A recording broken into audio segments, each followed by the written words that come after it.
Okay, so what I'm going to do is repair some crackhead repairs. This is some shit that someone did who didn't have a clue what they were doing. This is the underneath the house.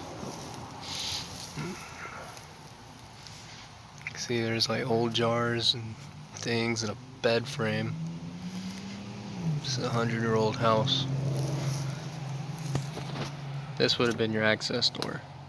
You can see somebody already framed it up with posts and things of that nature and some old plywood siding.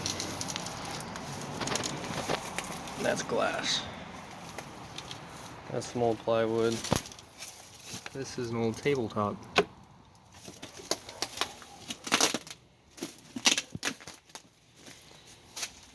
There's shiplap siding.